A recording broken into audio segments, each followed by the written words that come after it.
Hi, this is Josh Adams, and I'm back for another video with Unueco Partio.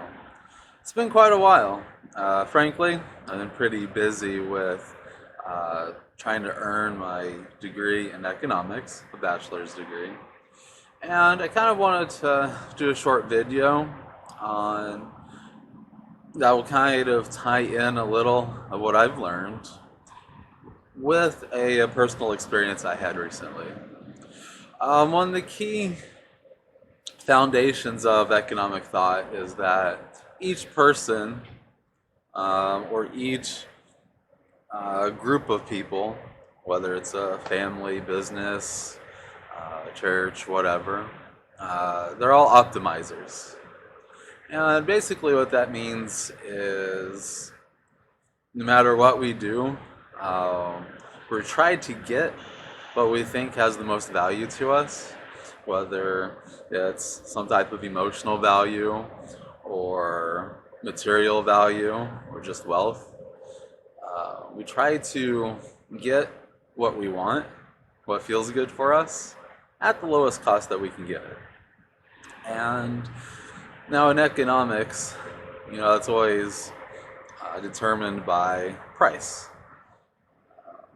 And the idea is that with everyone in the world optimizing to the best of their ability, if there's no like governments or anything else getting in the way, prices and stuff will always be at this perfect equilibrium, this perfect balance.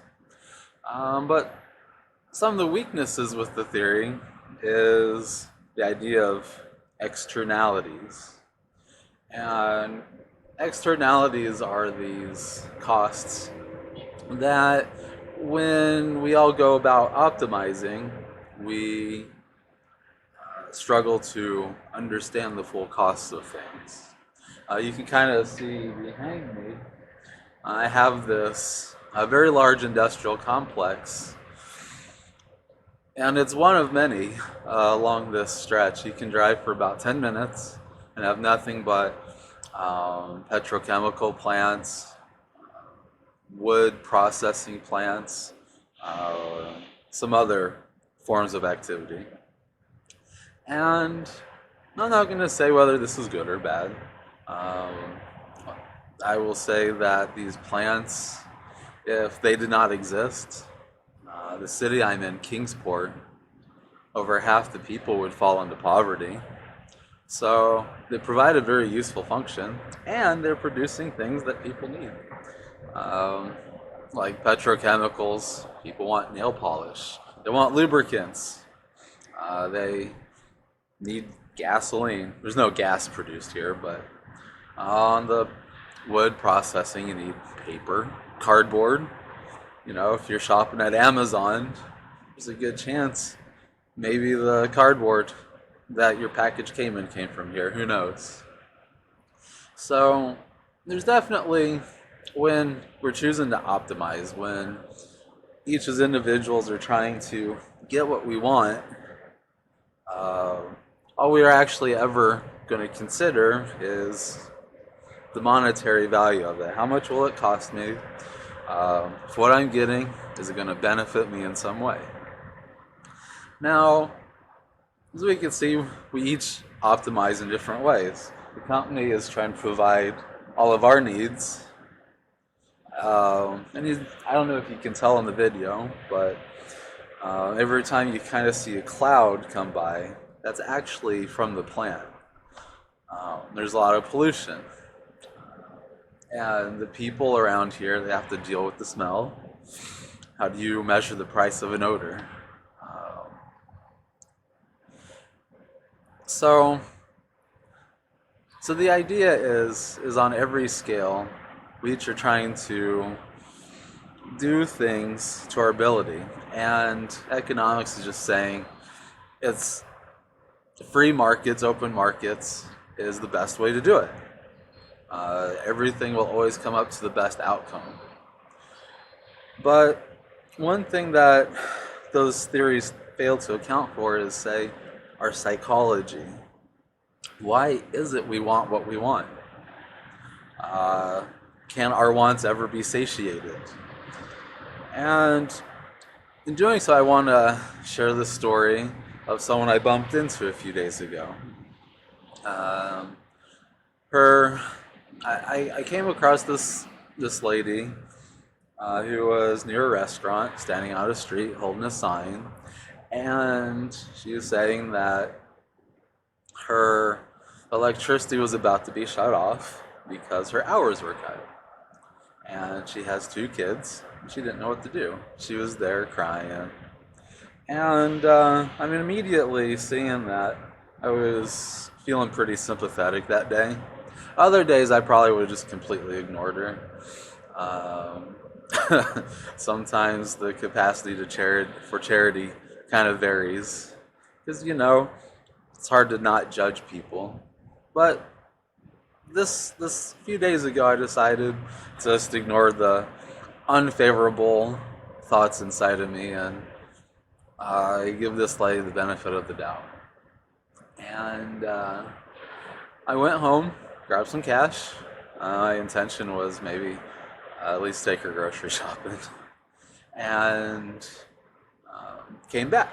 When I came back, there was someone else who was willing to help her.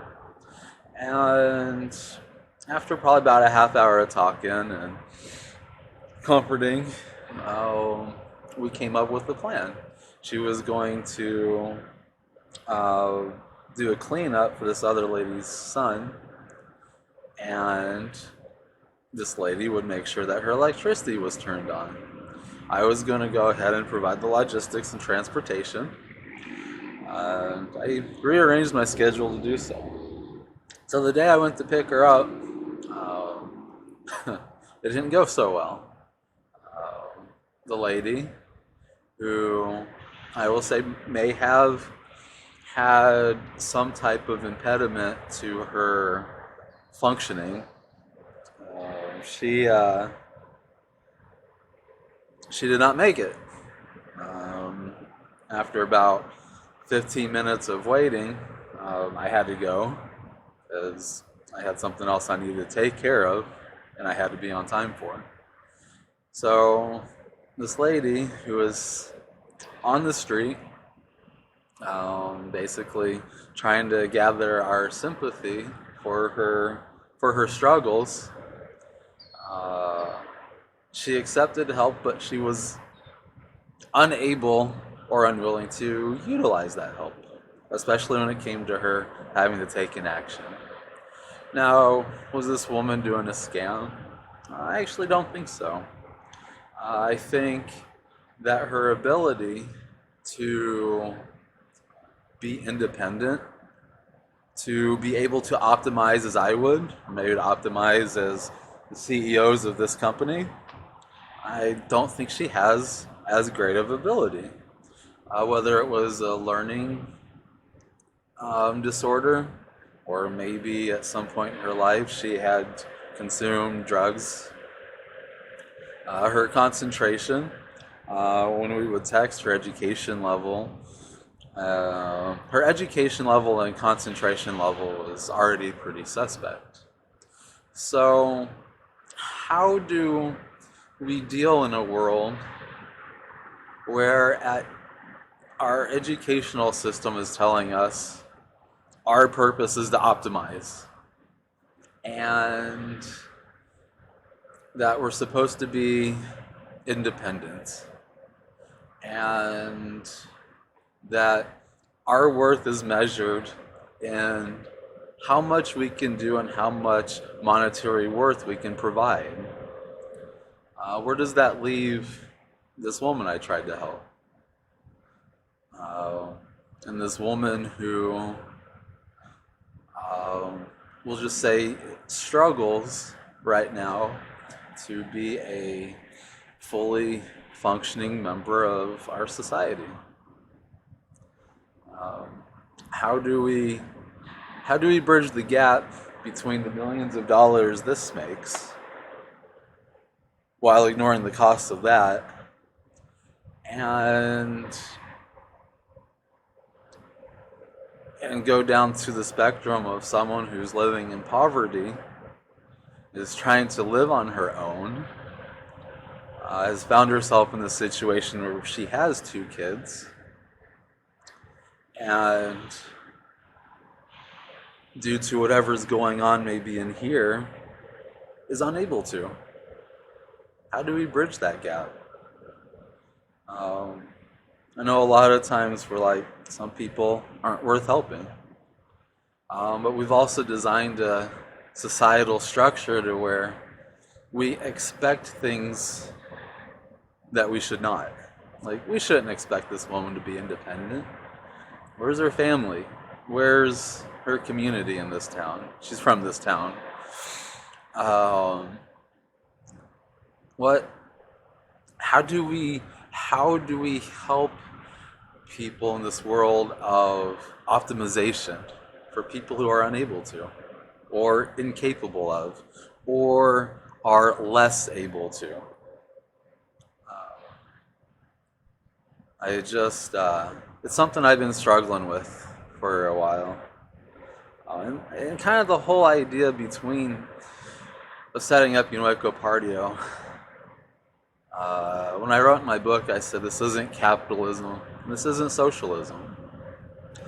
I think that in the way we describe things is saying, on one end, we should just let free markets take care of everything. And then we have the other end saying that, well, everyone is equal. But not everyone is equal. I mean, I want to be able to earn what I'm worth. People like Mark Zuckerberg and whomever, they're not evil for creating things that we all want to consume and making money off of it. But I think that we need to recognize that we're all not equal. We're maybe equal as humans, but we're not equal in our capabilities and functions to optimize. Some people are better at science, some people are better at education, some people are great readers, some people are creative, some people can jump 4 feet in the air.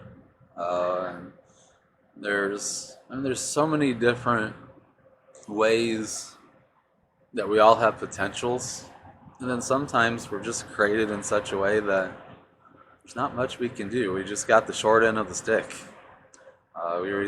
Some people are born in poverty and are greatly skilled. I did a presentation about how someone who was born with $5,000 in net worth, if they earn the same investment over their working career, their same return on their investment in their working career as someone who started with $50,000 worth of wealth, there will be a $1.4 million gap.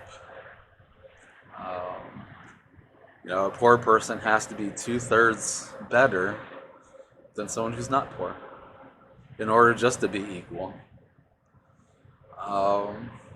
So I think we need to do a better job of understanding that, yeah, we may be equal as human, but we cannot expect each person to be equal in function.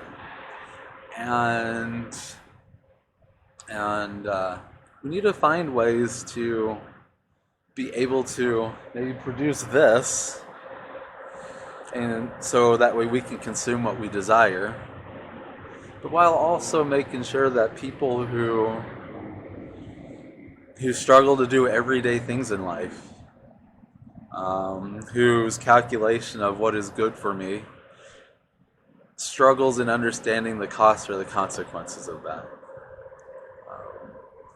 Those people shouldn't be left alone to themselves. After this video, I'm actually going to go to her workplace and check up on her.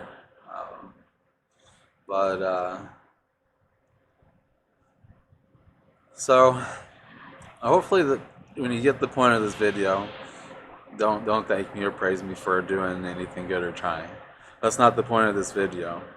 I just want you to think about how we can structure ourselves so that we can take care of those who struggle. So we're not equal. And those of us who have better abilities than others, I think we should form a social trust. We should be entrusted in taking care of each other. And I hope you join me on that. If you have any comments or other ideas, questions, feel free to post them here on the YouTube channel or on the website unuecopartio.org. Your feedback is always welcome. I know most of you who do listen and engage choose to do so privately, and I'm cool with that too. But all of you that communicate with me privately, I hope you understand that there's more people out there who share your concern about the world and share concern about the individuals we come across. So don't be shy. You're not alone. But I hope everyone's doing well. I'm going to get out from the cold.